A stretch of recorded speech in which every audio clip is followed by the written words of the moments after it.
Even though the Republican Party looks set to squeak out a one-point victory in Ohio's 12th congressional district, Morning Joe CEO host Joe Scarborough says that the party shouldn't celebrate barely hanging on to a seat that it has held easily for decades. The closely watched special election in Ohio is this morning too close to call. That's according to NBC News. You heard at the top Republican Troy Balderson and Democrat Danny O'Connor speaking last night, with Balderson currently leading O'Connor by less than 1% of all votes cast. That's 1,754 votes ahead in a district that has been in GOP hands for 3 decades. The official outcome may not be known until over 3,400 provisional ballots are tallied in the coming weeks.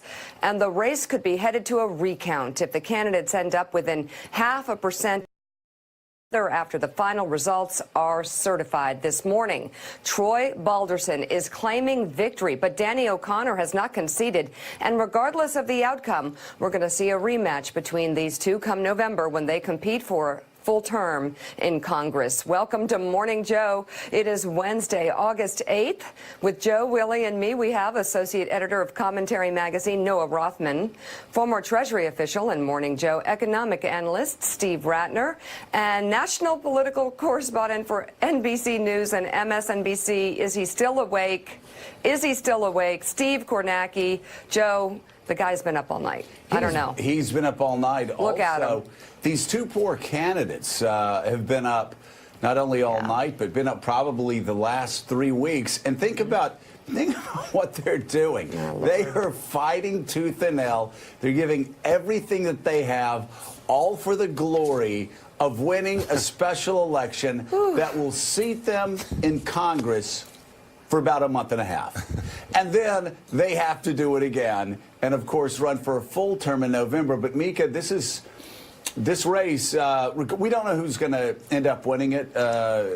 Regardless of who ends up winning it, Republicans certainly know, as well as Democrats, that, I mean, this is another race where Republicans have underperformed. They underperformed in a district that is deep, deep red. I mean, I'll talk to Steve in a second. I think maybe Democrats have won it once since the 1930s.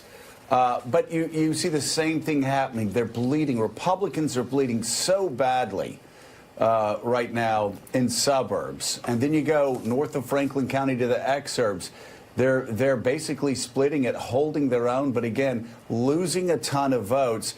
This is a party, the Republican Party, that's becoming more and more every day a rural party. Also, the thing I've always loved, and I've talked about it for years on this show, I love what Madison and Hamilton and our founders did when they put down a government that constantly has this system of checks and balances, elections every 2 years, that always have the electorate sort of tugging and pulling.